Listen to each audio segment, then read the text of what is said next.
Hello दोस्तों, स्वागत है एक बार फिर हमारे YouTube चैनल जिसका नाम है छत्तीसगढ़ एग्जाम। इस YouTube चैनल की सहायता से हम आपको छत्तीसगढ़ का सामान्य ज्ञान पढ़ाएंगे। तो सबसे पहले मैं दोस्तों आपको धन्यवाद देना चाहूँगा कि YouTube में जो चैनल है छत्तीसगढ़ एग्जाम, उसमें 100 सब्सक्राइबर्स हो गए हैं। सब आप लोगों ने बहुत ही अच्छा रिस्पांस दिया है, मैं उसके लिए बहुत बहुत आभारी हूँ। मैं आगे भी इसी तरह के वीडियो बनाऊँगा। इस वीडियो में मुझे थोड़ा लेट हो गया, बट मैं अभी फिर फ्रिक्वेंटली जो है वीडियोस बनाता रहूँगा छत्तीसगढ़ के सामान्य ज्ञान के ऊपर। आज का जो हमारा विषय है वो पिछले जो विषय का ही सीक्वल है। हमने पहले इसके पिछले वीडियो में हमने छत्तीसगढ़ का स्थल परिचय पढ़ा था। उसी में हमने धार्मिक स्थल, प्राकृतिक स्थल, पुरातात्विक स्थल और गुफा स्थल, इस भागों में इसको विभाजित किया था। हमने धार्मिक स्थल के बारे में पूरा डिटेल में पढ़ लिया था। आज हम पुरातात्विक स्थल और प्राकृतिक स्थल के बारे में पढ़ते हैं। तो चलिए हम शुरू करते हैं। आज जो हमारा विषय है वह है पुरातात्विक स्थल।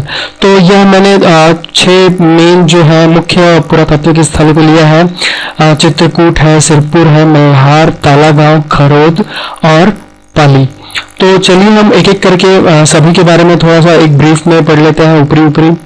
तो सबसे पहले हम लेते हैं चित्रकूट। तो यह जैसा कि आप जानते हैं बहुत ही प्रसिद्ध है। यह जगदलपुर से 38.4 किलोमीटर की दूरी पर स्थित है। यह 150 फीट की ऊंचाई से जल गिरता है और इसे ही छत्तीसगढ़ का नियाग्रा के नाम से यह बहुत प्रसिद्ध है। तो यह प्रश्न बहुत ही पूछा जा चुका, बहुत ही कॉमन प्रश्न है। आजकल सभी को यह पता है कि छत्तीसगढ़ का नियाग्रा कहते हैं हम चित्रकूट को, और ये बहुत ही ऊंचे से गिरता है और नीचे गिरने के बाद बहुत सारे अलग अलग जलधाराओं में विभक्त हो जाता है। ये बहुत ही दर्शनीय है यह चित्रकूट जलप्रपात।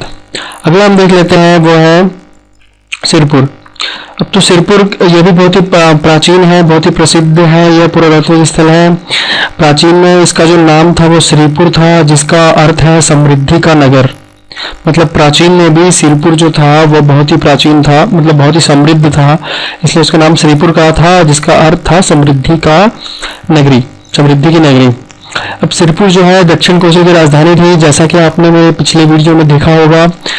जो कलचुरी थे उन्होंने अपना जो मेन जो 2 पार्ट में डिवाइड किया था अपना शासन, एक रायगढ़ और दूसरा सिरपुर। तो सिरपुर दक्षिण कोसल की राजधानी थी। दक्षिण कोसल छत्तीसगढ़ को ही पहले कहा जाता था। यहाँ सोमवंशी जो शासक थे उनके सत्ता का केंद्र है। यह प्राचीन समय में बौद्धों की नगरी थी सिरपुर। यह भी बहुत ही इम्पोर्टेंट है, महत्वपूर्ण है कि बौद्धों की नगरी किसे कहते हैं। तो सिरपुर है प्राचीन समय में लगभग 1100 वर्ष पुराना, पूर्णतः ईंटों से निर्मित। यहाँ पे लक्ष्मण मंदिर है, राम मंदिर है, गंधेश्वर मंदिर है, बौद्ध विहार है। ये सब क्या है, सिरपुर के विशेष आकर्षण है। ये सारे जो मंदिर हैं बहुत ही 1100 वर्ष पुराने हैं और सभी ईंटों से निर्मित है। तो चलिए अब हम अगला देख लेते हैं। अगला जो है वो है तालागांव। अब तालागांव जो है छत्तीसगढ़ के प्रमुख पुरातात्विक स्थलों में से एक है, जो कि बिलासपुर से 30 किलोमीटर दूर मनियारी नदी के तट पर स्थित है। अब तालागांव में 4वीं और 5वीं शताब्दी के 2 मंदिर हैं तथा अद्भुत रुद्र शिव की प्रतिमा यहाँ की प्रसिद्ध है। और यही मनियारी नदी के किनारे 2 मंदिर हैं अवस्थित हैं, जिसे देवरानी और जेठानी मंदिर कहा जाता है। यह भी बहुत ही प्रसिद्ध मंदिर है। देवरानी मंदिर के द्वार पर उत्खनन के दौरान शिव के रौद्र रूप की अनुपम कृति मिली है। और यहाँ पर जो पूरा तालागांव है, यहाँ पर गुप्तकालीन स्थापत्य का पूरे अवशेष मिलते हैं, नमूना मिलते हैं। तो ये था। अच्छा, एक बात और है कि यहाँ पर बलुए पत्थर से बनी हुई एक बहुत ही ऊंची 7 फीट की मूर्ति है और यह भी बहुत ही प्रसिद्ध है उसके लिए। और यहाँ पर जलेश्वर शिव का भी मंदिर है। तो बेसिकली ये जो ये बहुत ही मुख्य जो है पुरातात्विक स्थल है, बहुत सारी चीजें हैं यहाँ पे। अब हम अगला देख लेते हैं, वो है खरौद। अब खरौद जो है यह महानदी के तट के किनारे बसा हुआ है। यहाँ पर अनेक तालाब और मंदिर हैं और सोमवंशी जो राजा है उनके द्वारा निर्मित है लक्ष्मणेश्वर महादेव मंदिर है, जिसे लक्ष्मण महादेव मंदिर भी कहे जाते हैं, बहुत ही प्रसिद्ध मंदिर है। और इस खरौद को हम कहते हैं छत्तीसगढ़ का काशी। तो यह महत्वपूर्ण प्रश्न है, छत्तीसगढ़ का काशी किसे कहते हैं, तो ये खरौद है। वैसे अभी मैंने बताया छत्तीसगढ़ का नियाग्रा फॉल, तो वो चित्रकूट है। तो इस टाइप के प्रश्न आपको अच्छे से याद रखना है। आजकल बहुत सारे इसी टाइप के प्रश्न पूछे जाते हैं। छत्तीसगढ़ की काशी किसे कहा जाता है, तो खरौद को कहा जाता है। अगला हम देख लेते हैं, वो है मल्हार। अब मल्हार जो है यह बिलासपुर में है, बिलासपुर में अवस्थित है। जिसका जो ये एक्चुअली कहाँ पे है, तो जिला मुख्यालय बिलासपुर से 32 किलोमीटर दक्षिण पूर्व में जोंधरा मार्ग पर स्थित है। अब भारतवर्ष के 52 सिद्ध शक्ति पीठों, माफ कीजिएगा यहाँ पे शांति पीठों लिखा है, वो शक्तिपीठ है। उसमें से 51वां शक्तिपीठ मल्हार में, मतलब पूरे भारतवर्ष में 52 शक्तिपीठ है और उसमें से 51वां नंबर का है, 51 नंबर का, वो है मल्हार।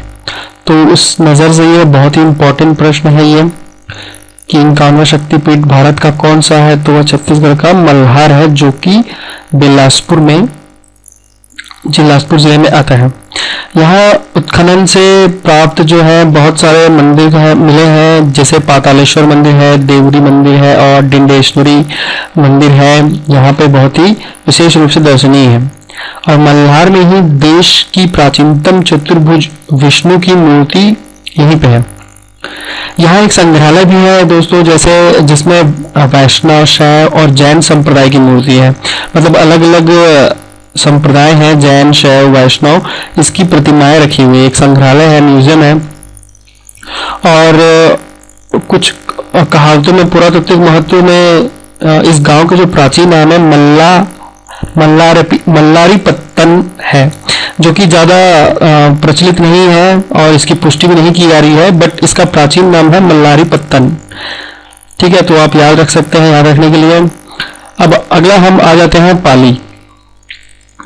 पाली जो है यह कोरबा जिले में आता है। यह भी बहुत ही ऐतिहासिक है, पुरातात्विक स्थल है।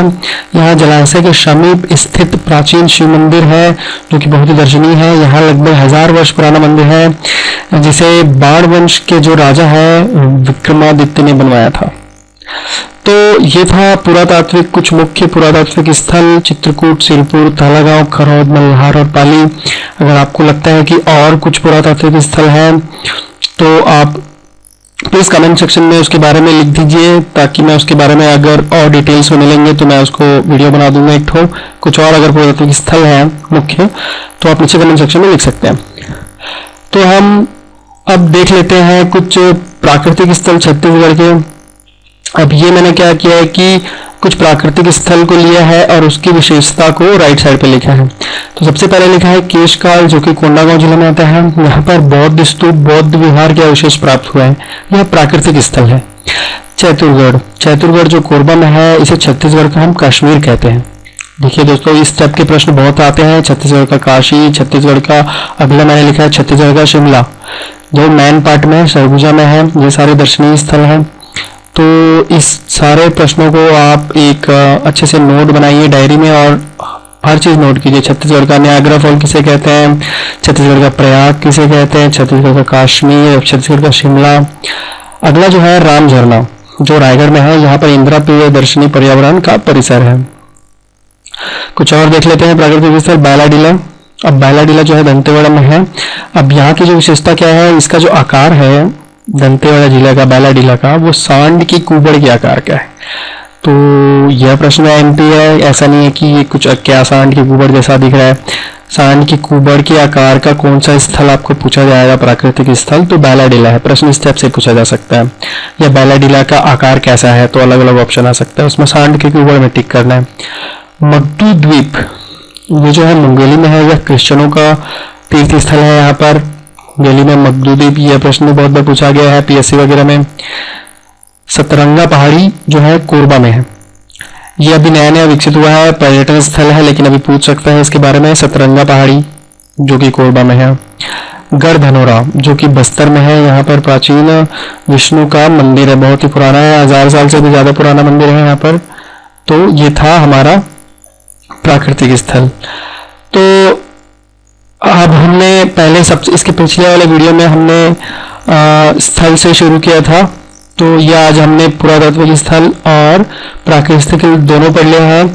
हम धार्मिक, प्राकृतिक और पुरातात्विक, ये 3 स्थल हमारे कंप्लीट हो गए हैं। हमारा सिर्फ एक बचा है गुफा स्थल, तो मैं वो आने वाले वीडियो में बहुत जल्दी उसको कवर कर लूँगा ताकि हमारा ये स्थल कंप्लीट हो जाए। तब तक आपको अगर कोई भी डाउट हो तो प्लीज़ हमारे कमेंट सेक्शन में कमेंट कीजिए। प्लीज़ इस वीडियो को बहुत शेयर कीजिए। बहुत लोगों को छत्तीसगढ़ के बारे में एग्ज़ाम्स में कठिनाई होती है, तो आप इसे शेयर करें ताकि बहुत सारे लोग इसको पढ़ सकें। और प्लीज़ हमारे चैनल को भी सब्सक्राइब करें। सीजी एग्ज़ाम आप यूट्यूब में जाके सर्च में सीजी एग्ज़ाम अगर टाइप करेंगे तो जो पहला लिंक आएगा वो हमारे यूट्यूब चैनल का है। सब्सक्राइब करें ताकि आपको आने वाले वीडियो के बारे में पहले से पता चल जाए, और आपके प्रोत्साहन से हम बहुत सारे इसी टाइप के अच्छे वीडियो बनाएंगे।